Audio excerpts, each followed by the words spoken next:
Bonne journée, tout commence lorsque cette jeune fille observe un instant une petite créature lumineuse dans sa main. Elle hésite, puis la pose délicatement sur la blessure de son bras. À cet instant précis, un phénomène étonnant se produit. La créature libère lentement un liquide bleu éclatant qui s'infiltre dans la plaie. Sous ses yeux, la chair se régénère à une vitesse visible. La douleur disparaît, la peau se referme. Ces êtres mystérieux proviennent tous d'un lieu interdit, une ancienne caverne cachée dans les montagnes, et cette jeune fille va bientôt découvrir le lourd secret qui s'y rattache.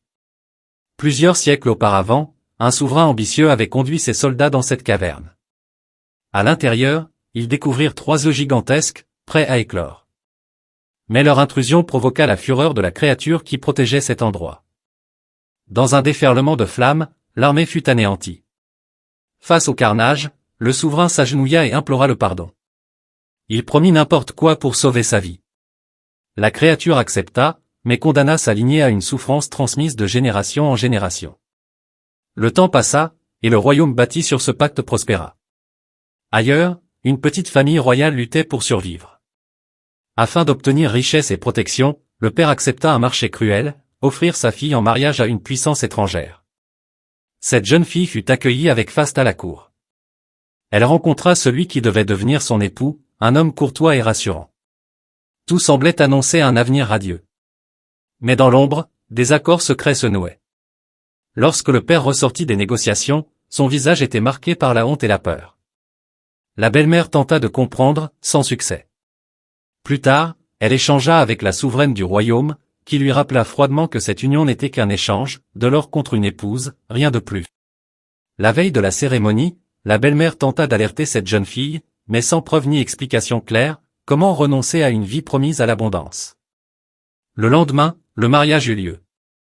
Tout se déroula sans incident. Après les adieux, cette jeune fille quitta sa famille et fut conduite vers les montagnes. Dans la caverne, elle remarqua que tous portaient des masques dorés, sauf la souveraine. On lui raconta alors l'origine du pacte ancien, pour sauver son peuple, un roi avait sacrifié ses propres filles à la créature. Depuis, chaque nouvelle épouse devait honorer cet engagement. Les mains furent entaillées, le sang mélangé. Cette jeune fille, encore naïve, ne comprit pas qu'elle venait d'être condamnée.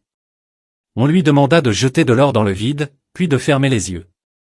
Lorsqu'elle les rouvrit, elle tombait dans l'obscurité. Elle cria, mais personne ne répondit. Autour d'elle, des ossements jonchaient le sol. Elle comprit qu'elle n'était pas la première. En avançant, elle tenta de sauver un animal brûlé vif, en vain. Un souffle lourd résonna soudain, la créature venait de s'éveiller. Paniquée, cette jeune fille se cacha derrière des piliers de pierre. La créature expliqua qu'elle ne faisait que respecter l'accord passé avec les humains. Elle échappa de justesse aux flammes, se blessa, mais survécut. Elle comprit alors que cette union n'était qu'un sacrifice déguisé. Refusant de mourir ainsi, cette jeune fille explora la caverne. Elle découvrit un arbre géant couvert de créatures lumineuses qui lui servirent de lumière.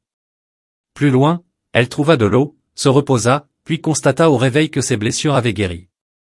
Sur les parois, des marques laissées par d'autres victimes indiquaient un possible chemin vers la sortie. Elle atteignit une grotte de cristal baignée de lumière naturelle. L'espoir renaquit. À l'aide d'objets abandonnés, elle tenta une ascension dangereuse. La créature observait sans attaquer. Elle atteignit le sommet, mais découvrit que la sortie était une illusion. Des voix résonnèrent alors. Son père était revenu, rongé par la culpabilité.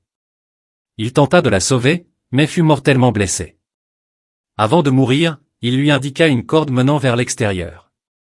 Cette jeune fille parvint à s'échapper, mais le cycle continua.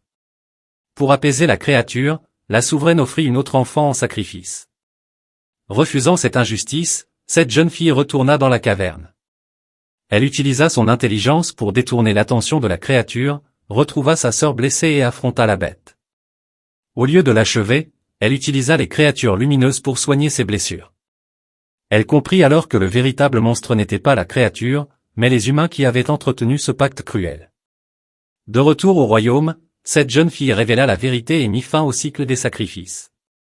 Le pouvoir bâti sur la peur s'effondra. Elle quitta les lieux, libre, suivie par la créature désormais apaisée. Et c'est ainsi que se termine cette histoire, celle d'une jeune fille qui a refusé d'être une offrande et a brisé une malédiction vieille de plusieurs siècles.